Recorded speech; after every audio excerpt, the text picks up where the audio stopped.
The hidden pagan roots of New Year's resolutions. Meet Janus, the two-faced god. Hey everyone, welcome back to 12 News, where we dive into the lost and misunderstood history behind everyday traditions. As the world kicks off the new year, have you ever wondered why people make those ambitious resolutions on January 1st?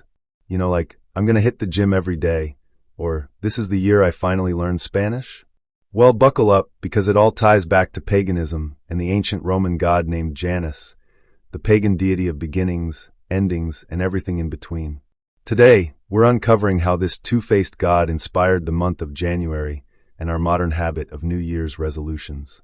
If you're into mythology, history, or just love a good origin story, hit that like button and let's get started. First things first, who is Janus? In Roman mythology, Janus wasn't your typical god. He was depicted with two faces, one looking forward into the future and the other gazing back at the past.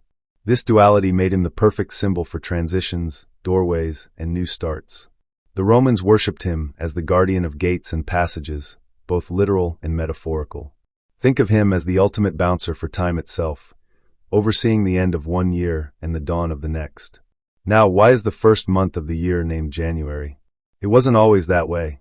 Back in early Roman times, their calendar only had 10 months, starting in March. But around 713 BCE, King Numa Pompilius added January and February to make it 12 months.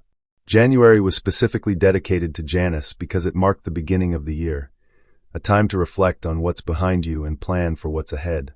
The Romans even kicked off the year on January 1st with festivals honoring Janus, complete with sacrifices, feasts, and yes, making promises or vows to the gods for good fortune in the coming year. So, how do New Year's resolutions fit into all this pagan worship? It turns out, the tradition of setting goals at the start of the year has deep roots in ancient practices. The Babylonians were doing something similar 4,000 years ago, making promises to their gods to pay debts or return borrowed items.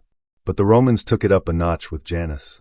On January 1st, known as the Calends of January, Romans would exchange gifts, decorate their homes, and make personal resolutions, often in the form of vows or oaths to Janus himself, to behave better or achieve something in the new year. It was like saying, "Hey Janus, if you bless me this year, I'll be a better person." This pagan custom evolved over centuries. When Christianity spread through the Roman Empire, the Church tried to Christianize these traditions, but the core idea stuck around. Fast forward to today, and our New Year's resolutions are basically a secular echo of those ancient vows to Janus.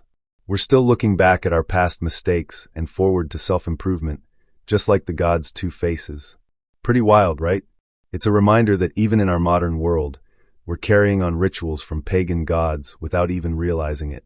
Some historians argue that the two-faced nature of Janus symbolizes the hypocrisy in our resolutions. We promise big, but often fall short by February. There you have it, folks. The pagan god Janus is the unsung deity behind January and our annual tradition of self-promises. Drop your thoughts in the comments below. If you enjoyed this dive into history, smash that subscribe button, turn on notifications, and get ready to check out my other videos on other holiday origins. Thanks for watching.